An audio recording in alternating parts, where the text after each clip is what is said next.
So I'm Ed Parks. I'm the co-founder of the Gentlemen Baristas with this fine man, Henry. For us, our mantra is well-mannered coffee, something that came into play in our early days of the coffee house. What we love about well-mannered coffee has become this kind of, it means something different to everybody. And that's lovely. That's what it's absolutely designed for. First and foremost, it was about engaging the customer. Even if there was a queue, it's acknowledging them, saying, you're next, be right with you. You've entered into this verbal contract, and then guiding them through. Now, what would you like? Okay, we've got this, this and this.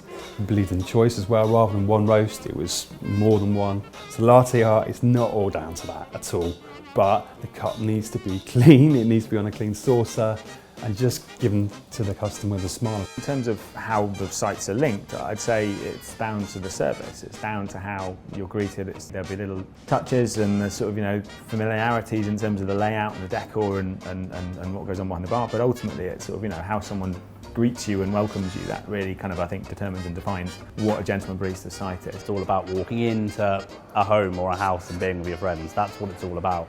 Even somewhere like this, it doesn't necessarily look like a home when you walk into it, because it's quite a kind of clinical environment that we haven't really designed ourselves.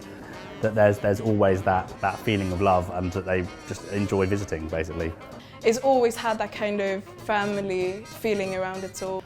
And I think we kind of bring that onto our customers, and we create such an amazing relationship with them as well. There's more like friends coming in.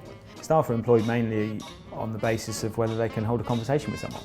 We can teach them how to make coffee, but teaching someone how to really talk to someone and be interested in someone, that's the bit that I think defines a Gentleman Barista or an employee of ours. So our coffees are all named after hats, because there was a huge hat making tradition in Southwark. The first ever bowler hat was created just around the corner by Bowler and Bowler.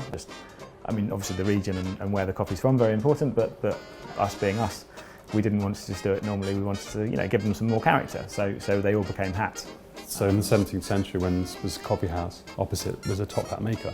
So for us, it's great. So yes, it's quirky, but each has got a story. So that thing about having something for everyone, I think, is really important, because again, another thing that annoyed us was that you go somewhere and you were told how you were going to like coffee. This is how you will like this cup of coffee, and actually, it's a subjective thing. Who are we to tell someone they don't like something? I think we're sort of a bit tongue-in-cheek, always have been. We like to do things a bit differently, but not reinvent the wheel. The dream is delivering well-mannered coffee to the whole of the UK, really, and still maintaining our culture, because that's the most important thing that we need to kind of keep going as we are growing and expanding, maintaining that independent feel, that independent culture.